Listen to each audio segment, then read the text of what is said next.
হঠাৎ করে আকাশ কালো হয়ে যায়, শুরু হয় বজ্রপাত, ঝড়ো হাওয়া। এই ভয়ঙ্কর ঝড়কে আমরা বলি কালবৈশাখী। কিন্তু কখনো কি ভেবে দেখেছেন এই ঝড় আসলে কেন হয়?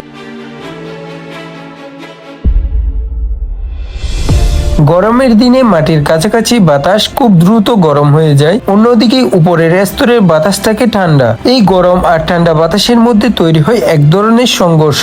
এর সাথে যুক্ত হয় বঙ্গোপসাগর থেকে আসা আর্দ্র বাতাস। এই তিনটি উপাদান, গরম বাতাস, ঠান্ডা বাতাস, আর্দ্রতা, একসাথে মিলে তৈরি হয় কালবৈশাখী ঝড়। প্রথমে গরম হালকা বাতাস দ্রুত উপরের দিকে উঠে যায়, তারপর উপরের ঠান্ডা বাতাস নিচের দিকে নেমে আসে। এই উঠানামার ফলে তৈরি হয় বিশাল কালো মেঘ, যাকে বলে কিউমুলোনিম্বাস মেঘ। এরপর শুরু হয় বজ্রপাত, ঝড়ো হাওয়া এবং প্রবল বৃষ্টি। কখনো কখনো বাতাসের গতি ঘন্টায় 100 কিলোমিটার পর্যন্ত হয়ে থাকে।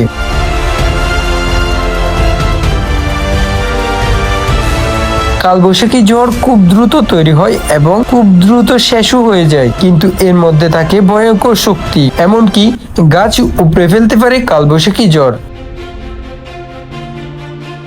ঘরবাড়ি ক্ষতিগ্রস্ত করে, শিলাবৃষ্টি তৈরি হয়, বজ্রপাতে এমনকি প্রাণহানিও ঘটতে পারে।